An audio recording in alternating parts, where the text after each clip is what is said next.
नमस्कार दोस्तों, agriculture department वाले जितने भी मेरे प्यारे दोस्त हैं तैयार हो जाइए माय डियर फ्रेंड्स। आपके लिए बहुत ही सुनहरा मौका एमपीपीएबी लेकर आई है। My dear friends, rule book आ चुकी है और कल से आपके फॉर्म डलना भी स्टार्ट हो जाएंगे। तो डियर फ्रेंड्स, अगर आपको नोटिफिकेशन पता नहीं है तो ये क्लास आपके लिए बहुत इंपॉर्टेंट होने वाली है, क्योंकि मैं यहाँ पर जितने भी अधिकारी हैं, कितने पद हैं, महिला में कितने पद डिवाइड हैं, ओपन कितने पद हैं और आरक्षित कितने पद हैं, सारे के सारी चीजें यहां पर बताने वाला हूं। तो स्वागत है आपका आपके अपने चैनल अरविंद मेवाड़ा क्लासेस में।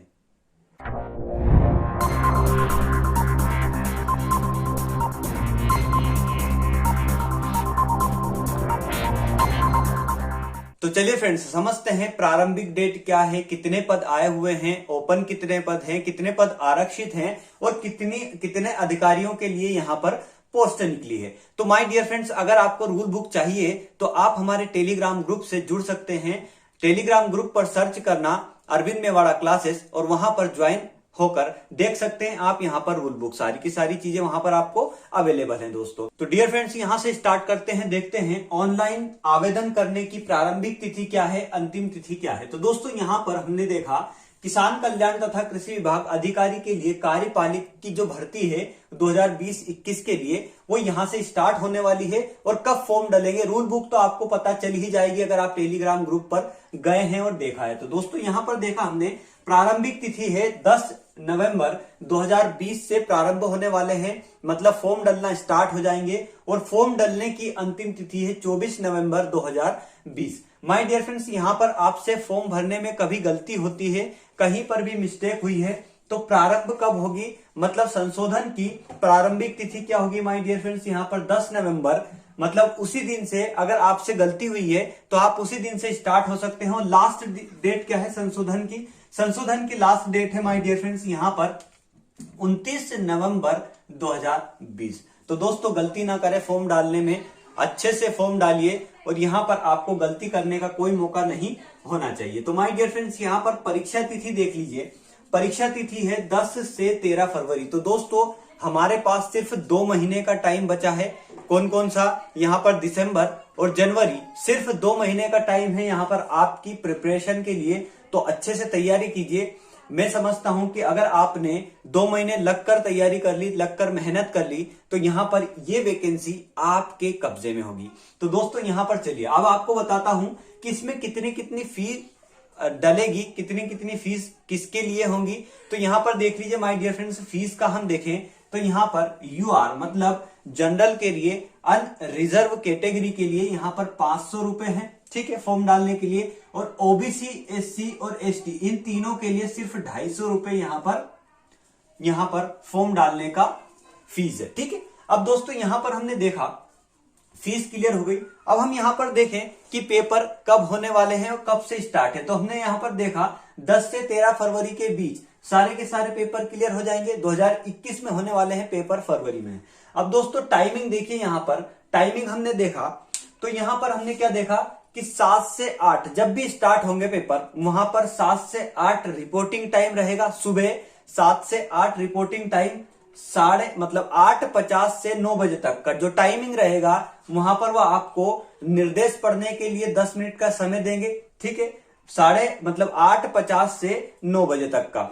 उसके बाद 9 बजे से स्टार्ट होगी पेपर, तो हमारा कब तक चलेगा, 9 से 12 तक पेपर चलेंगे, ठीक है। 9 से 12 तक पेपर चलेंगे और ये पेपर हमारा सॉल्यूशन करने का टाइम होगा। 3 घंटे का समय है my dear friends. Second shift होगी, सिर्फ एक दिन में 2 शिफ्ट यहां पर होंगी। तो मतलब क्या हुआ कि 10 से 13 फरवरी, 10, 11, 12, 13, मतलब 4 दिन में 8 पेपर होने वाले हैं। तो डियर फ्रेंड्स यहां पर देखा हमने 12 बजे से, तो 12 बजे से 1 बजे तक का जो टाइम है, 12 बजे से 1 बजे तक का टाइम है वो रिपोर्टिंग टाइम रहेगा। यहां से हमने देखा कि 1:50 से 2 तक, मतलब 10 मिनट का जो समय रहेगा वो निर्देश पढ़ने का समय होता है, ठीक है। निर्देश पढ़िए आप 10 मिनट तक अच्छे से।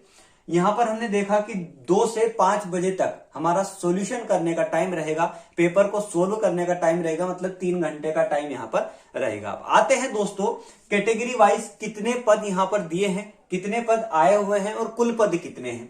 अब यहां पर हमने देखा दोस्तों वरिष्ठ कृषि विकास अधिकारी के लिए, वरिष्ठ कृषि विकास अधिकारी के लिए टोटल पद है हमारे पास, टोटल पद है हमारे पास 58।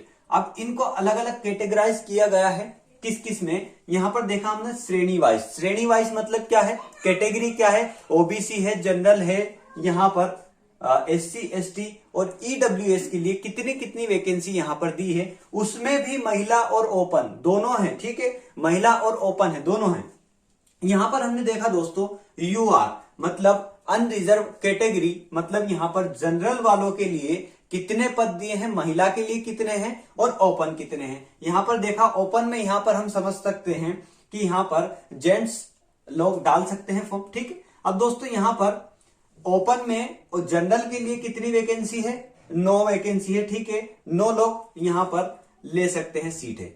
ठीक है, उन 9 लोग में से आप एक भी हो सकते हैं माय डियर फ्रेंड्स, अगर आपने अच्छे से तैयारी की। यहां पर महिलाओं के लिए कितनी है, 5 सीटें, 5 सीटें हैं। अब दोस्तों भूतपूर्व सैनिक के लिए भी यहां पर अलग अलग कैटेगराइज किया गया उनने, तो ओपन कितनी है, 1 है और महिला तो है ही नहीं। ठीक, अब दोस्तों यहां पर ईडब्ल्यूएस के लिए 3 सीटें रिजर्व हैं, रिजर्व नहीं है, रिजर्व के लिए अलग उनने कैटेगराइज किया। ठीक है, 3 सीटें हैं, यहां पर 2 सीटें महिलाओं के लिए है। एससी के लिए 5 सीटें हैं और 3 सीटें महिलाओं के लिए है। एसटी के लिए 7 सीटें ओपन है और महिलाओं के लिए कितनी है, 4 सीटें हैं। और ओबीसी के लिए 9 सीटें ओपन हैं और यहां पर 5 सीटें महिलाओं के लिए। दोस्तों यहां से आप देख सकते हैं बहुत ही कम यहां पर वैकेंसी आई हुई है, बहुत ही कम यहां पर सीटें दी गई है। तो यहां पर आपको यह समझना चाहिए कि हमारी जो प्रिपरेशन है वो A1 लेवल की होना चाहिए, मतलब टॉप लेवल की हमें तैयारी करना है, तब जाकर हमें ये वैकेंसी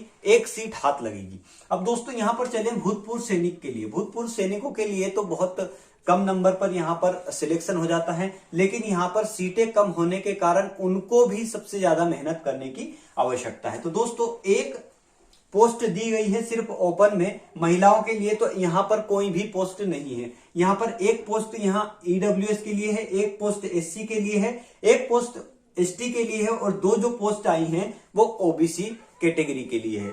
तो दोस्तों ये हो गई हमारी किसकी, ओपन जितने भी हैं हम डाल सकते हैं फॉर्म। ठीक है, अब दोस्तों यहां पर आरक्षित पद के लिए देखें तो आरक्षित पद क्या क्या दिए हैं, कितने दिए हैं। आरक्षित पद में कुल पद दिए हैं 14। ठीक है, कुल पद कितने दिए हैं, 14 पद दिए हैं, जहां पर यूआर मतलब जनरल कैटेगरी के लिए ओपन है। ठीक है, यहां पर नील है, यहां पर कोई भी डाल सकते हैं, यहां पर कोई कैटेगरी नहीं लग सकती। ठीक है, अब दोस्तों यहां पर देखा हमने जनरल के लिए 3 पोस्ट हैं और यहां पर ओपन है। ठीक है, अब यहां पर विमेंस के लिए कितनी है, महिलाओं के लिए है 1 पोस्ट, ईडब्ल्यूएस में 1 पोस्ट ओपन है और 0 पोस्ट यहां पर महिलाओं के लिए है।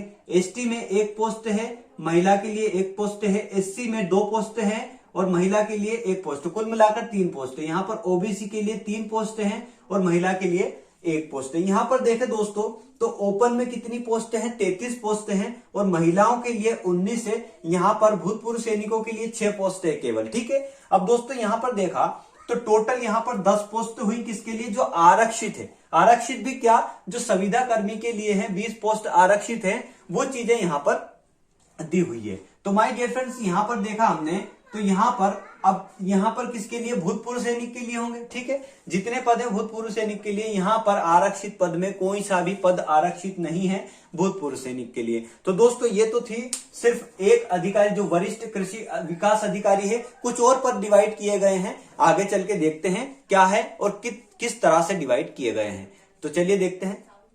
तो चलिए फ्रेंड्स यहां पर देखते हैं सेकेंड पोस्ट जो है वो क्या है, ग्रामीण कृषि विस्तार अधिकारी के लिए कुल पद कितने हैं, आरक्षित पद कितने हैं और संविदा बेस पर आरक्षित पद कितने हैं।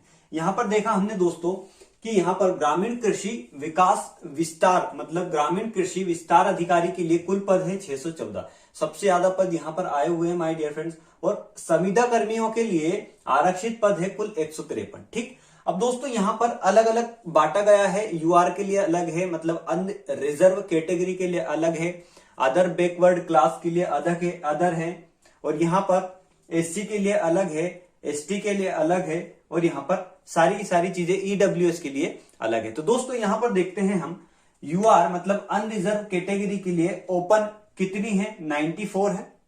ठीक है, 35 ईडब्ल्यूएस के लिए है, एससी के लिए है 56 और एसटी के लिए है 70 और यहां पर ओबीसी के लिए है 94। मतलब यहां पर यूआर और ओबीसी दोनों सेम है। यहां दोस्तों महिलाओं के लिए है 55, 20 है यूआर जो जनरल कैटेगरी में आती हैं लड़कियां वीमेंस, उनके लिए कितनी है 55। यहां पर ईडब्ल्यूएस के लिए 20 है, एससी के लिए 32 है, एसटी के लिए 41 है और ओबीसी के लिए 55। अब दोस्तों यहां पर टोटल कितनी है, टोटल मिलाकर ओपन वैकेंसी कितनी है यहां पर 349, ठीक है, और महिलाओं के लिए 203, ठीक, आई बात समझ में। अब दोस्तों यहां पर हम चलें तो भूतपूर्व सैनिक के लिए हमें अलग से कैटेगराइज किया गया है। भूतपूर्व सैनिक के लिए ओपन भर्तियां मतलब जिसमें हम डाल सकते हैं कितनी है 11, यूआर के लिए, जनरल कैटेगरी के लिए 11 है, ठीक है, ईडब्ल्यूएस के लिए 4 है, एससी के लिए 7 है और एसटी के लिए 8 है, ओबीसी के लिए 11, टोटल कितनी है 41, ठीक है। महिलाओं की बात करें तो यहां पर 06 यूआर मतलब जो जनरल कैटेगरी में आती हैं उनके लिए 6 है, ईडब्ल्यूएस वालों के लिए 2 है, एससी वालों के लिए 3 है, एसटी के लिए 4 है और ओबीसी के लिए 6, टोटल कितनी है 21। अब दोस्तों टोटल योग किया जाए, हम बोलते हैं कि जनरल के लिए टोटल वैकेंसी आई है भैया 166, ठीक है, लेकिन उसमें कौन कौन सी भर्तियां शामिल है दोस्तों, उसमें शामिल है कैटेगरी भूतपूर्व सैनिक भी शामिल है, उसमें भूतपूर्व सैनिक में महिला भी शामिल है और पुरुष भी शामिल है, ओपन में पुरुष महिला सब डाल सकते हैं, ठीक है। अब दोस्तों यहां पर जिसमें हम डाल सकते हैं, जिसमें अभी तक जो बेरोजगार हैं वो डाल सकते हैं, वो क्या है, यहां पर 94 जनरल वालों के लिए अलग है, ओपन अलग है और महिला अलग है। तो दोस्तों यहां पर टोटल कितनी वैकेंसी हुई 166। हम ये बोल सकते हैं कि ओबीसी वालों के लिए कितनी है 166। हम ये बोल सकते हैं कि एसटी वालों के लिए 123 है, एससी 198 है और यहां पर ईडब्ल्यूएस 61 है। हम बोला जाता है, हमने देखा है, यहां तक हमने कैटेगरीज वाइज नहीं देखा है, तो दोस्तों ये बात मत भूलिए कि यहां पर कुल पद 614 आए हैं, तो हम 614 में खुश है। लेकिन दोस्तों अगर आप जनरल कैटेगरी से बिलोंग करते हैं तो यहां पर सिर्फ और सिर्फ आपके लिए जो बेरोजगार हैं, सिर्फ और सिर्फ आपके लिए 94 सीटें हैं दोस्तों। 94 सीटों में आपको फाइट करना है, ना कि 614 में है। ये बात जान लीजिए दोस्तों कि अगर आप एससी में हैं तो आपको सिर्फ 56 सीटों पर फाइट करना है, ना कि 614 पर। अगर आप ओबीसी में हैं तो 94 सीटों पर फाइट करना है, ना कि 614 पर। तो दोस्तों ये डिफरेंस है हमारे देखने के तरीके में। तो दोस्तों अब चलते हैं आरक्षित पद की ओर। यहां पर देखा हमने संविदा कर्मी के लिए आरक्षित पद 20% आरक्षण दिया गया है उनको, जो संविदा बेस पर है, ठीक है।